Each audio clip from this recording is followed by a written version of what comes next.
In this video I want to talk a little bit about my macro photography kit. The most essential items that I love the most for doing macro photography. I get a lot of questions about this, and recently a website called ShotKit asked me if I could provide a brief article with my favorite items and like this flat lay picture for their article. And I said, yes, sure, let's do that. And then I thought maybe this could be an interesting video, and I asked you guys in the community tab, and many of you wanted to see this video, so here it is. So, I love trying new lenses and cameras, as you all know, and I love macro photography, but I have a few favorites that I bring out when I'm not trying something new, and when I just want to use my favorite gear. These are the things that I'm using. So let's begin with the camera. Have you guys seen my new lens and camera cabinet? I'm pretty happy with it. Finally I can fit all my lenses and cameras in one place, and I like these glass doors because then I don't get too much dust on my cameras and lenses. Actually, I'm feeling like now I'm really becoming an old man. Like, if you have a collection of things in a glass cabinet, that is the definition of being like an uncle, an old uncle. Anyways, yeah. This is the camera. This is the camera that I used for my macro photography almost all the time. This is the Sony A7 Mark III. And the reason I am using a Sony camera is twofold. It's partly historical, because when I started with photography like 3 or 4 years ago, I didn't want to spend too much money on a camera because I wasn't sure I was going to be serious about photography. So back then the only full frame camera that I could afford, and I love full frame because I like shallow depth of field, I like the good low light performance, I like the good dynamic range on full frame cameras. The only one I could afford back then was the Sony A7, and that was basically the only mirrorless full frame camera on the market, except for Leicas, which are very expensive. And I actually wanted a mirrorless camera, and that one, the Sony A7, was so much smaller than the comparable DSLRs, and also like half the cost, so it was a pretty easy choice to buy the Sony A7 back then. And I really loved that camera, but when a Mark III was announced, I decided it was time to upgrade. And this is such a great balance between features and a really great sensor and a pretty compact format. I love it. Yeah, what more is there to say? It has a really good battery life, it has a really good sensor and dynamic range, and the things I don't like about this camera is maybe the viewfinder. The resolution is a little bit too low, I think, and also the ergonomics are really quite bad. When you have a heavy lens and maybe a heavy speedlight on it, and you're doing macro photography, I got very much strained in my arm, and I also started feeling some pain in my hand. So I decided to buy a grip extension. I didn't want a battery grip because the battery is so damn good in this camera, so I don't need one more, and also the battery grip is pretty heavy. But this little grip extension, I link all these items below, by the way, in the description in case you want to check them out. It makes the ergonomics so much better. It's a true joy to hold this camera with the grip extension, and yeah, it's not an issue with ergonomics anymore. Yeah, so I can really recommend that in case you're using a Sony camera. So why don't I use the other brands like Panasonic or Canon or Nikon? Well, of course I'm constantly looking at what they are providing, what kind of cameras they have. I really like the new Panasonic S1 series, but the problem for me with these cameras is that they are a bit too big and heavy. I like having a small and compact and pretty lightweight camera, and those are like just a little bit too big. But I would probably love to have them for indoors shooting, and like when you're not carrying it around all day. And when it comes to Canon and Nikon, the new mirrorless systems, the full frame ones, they look really good. The reason I don't like the Canon EOS R is that for video it has a very heavy crop, which is a deal breaker to me.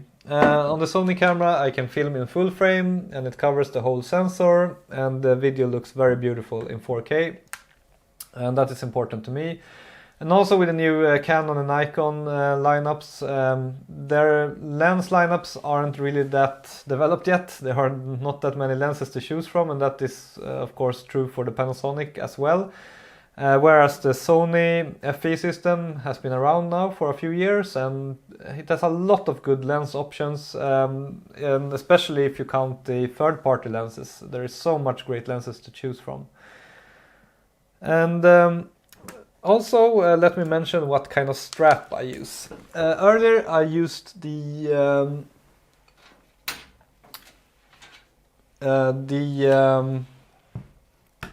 original, I think, Peak Design strap. I don't remember what it was called.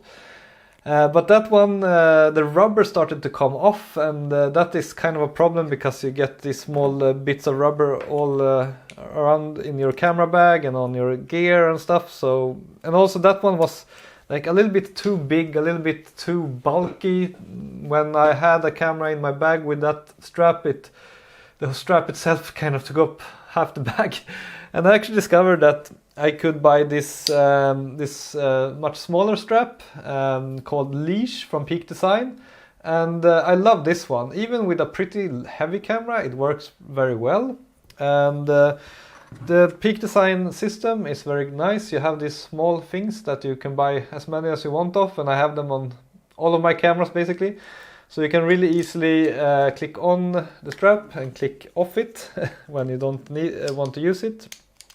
Or when you want to change the strap from one camera to another, which is really great. And also the Leash has this really good adjustment system for adjusting the length of the strap, which is very convenient to use. So if you're gonna buy a Peak Design strap, I really recommend getting the Leash and not the old one that looks like a seat belt. I like this one. So my favorite macro lens, my favorite all-round macro lens is this one, the Laowa 60mm 2x magnification f2.8 lens. And the reason I like this lens so much is because it goes from infinity to 2x magnification, which is not that common. But Laowa has a few other lenses that does this now, and I've reviewed all of them. They have the 100mm 2x magnification macro lens, which is made for full frame. And this one is actually made for APS-C, but it works really great for full frame cameras when you're doing macro. Until like 3 meters focusing distance or something like that, you don't get any heavy vignetting or anything like that. So it works perfectly fine on a full frame camera. And the reason I prefer this one above the 100mm from Laowa is that this one is smaller and more lightweight, and that is very important to me when I'm doing macro photography. And I think this one gives beautiful photos, and it's so much fun to shoot at 2x magnification. So this is really my favorite all-round macro lens. And it goes to 2x magnification, so when I need to shoot at more magnification, I have another favorite, which is also from the same company, Venus Optics, and this is the Laowa 2.5x to 5x magnification macro lens.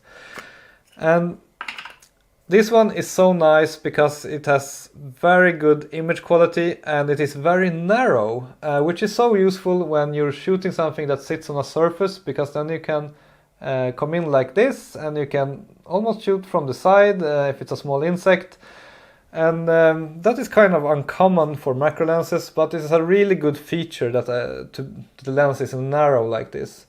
And the lens is extremely small and compact, as you can see, so yeah, it's a really nice lens.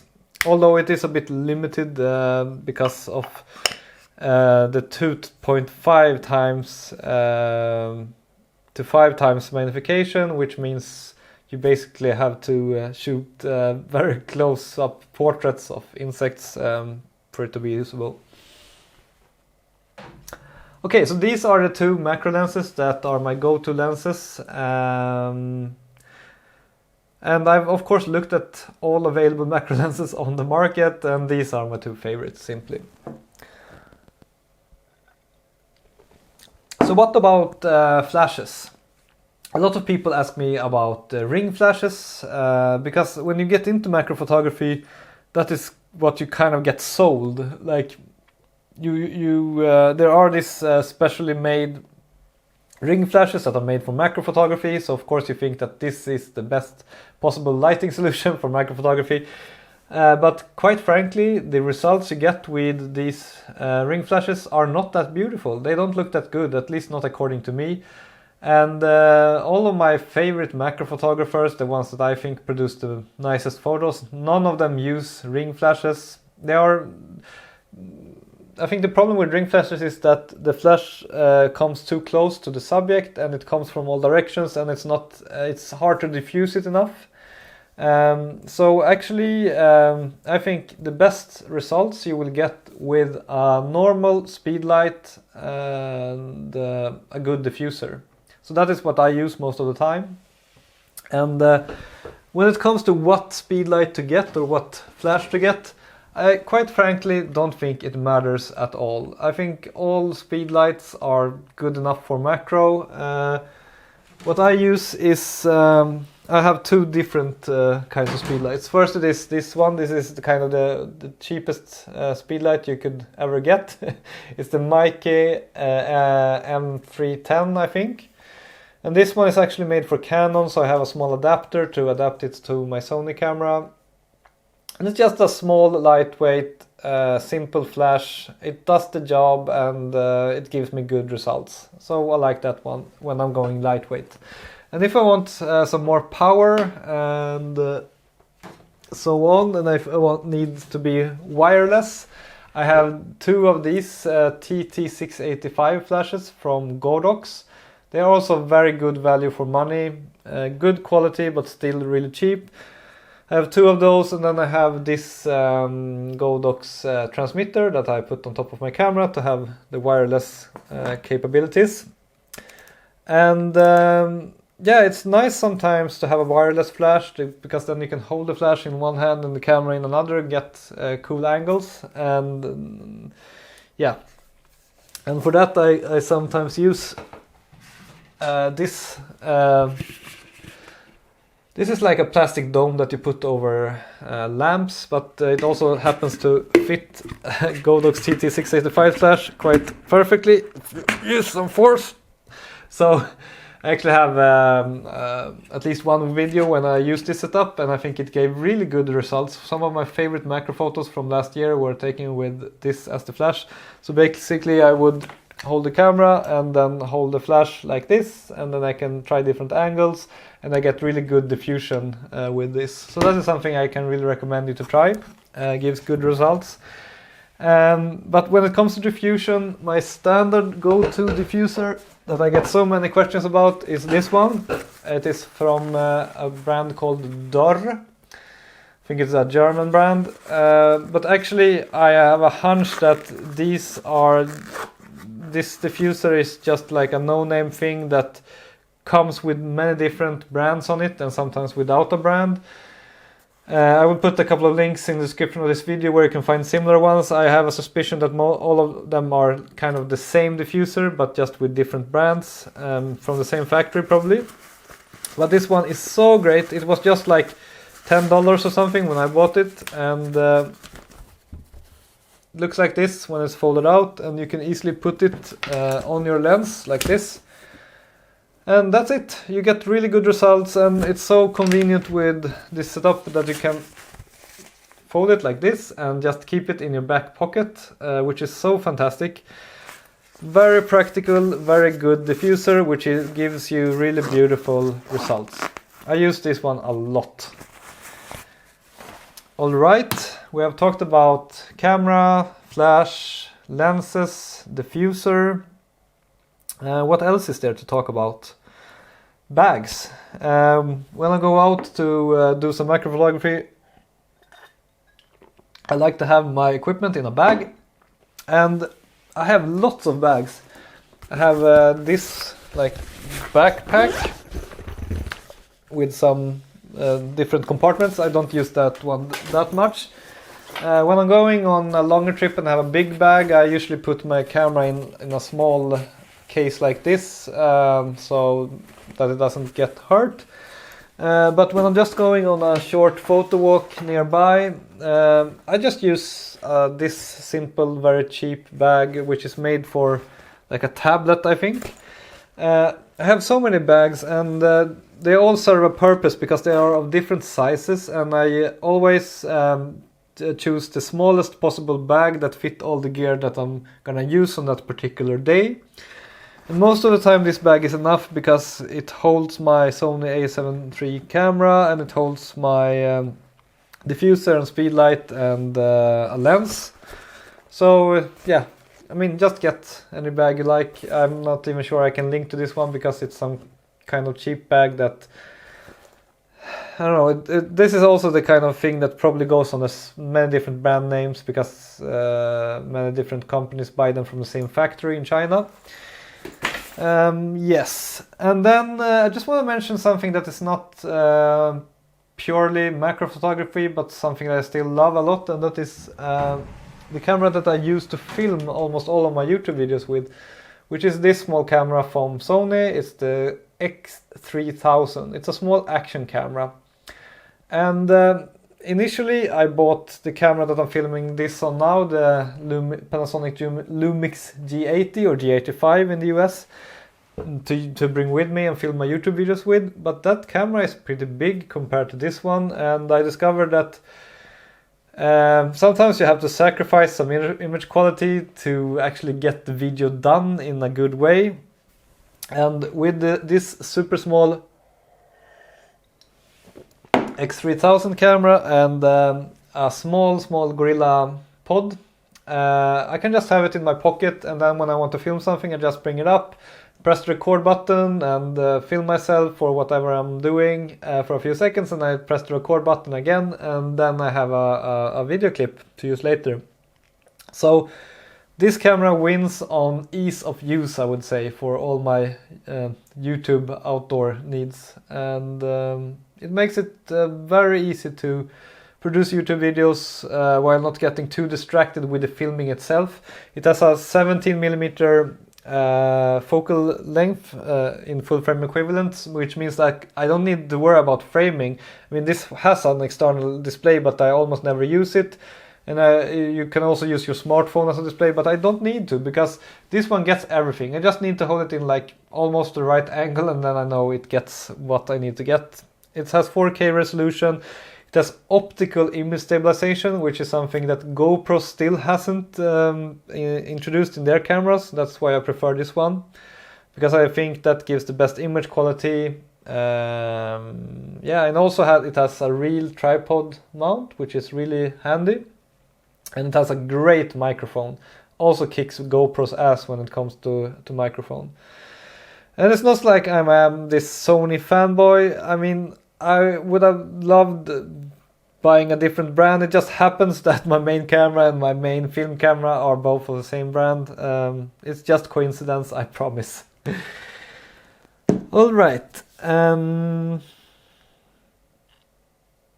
Yeah, I think that's it for this video. I think I talked about my most important gear that I use the most for my macro photography and for filming my YouTube videos.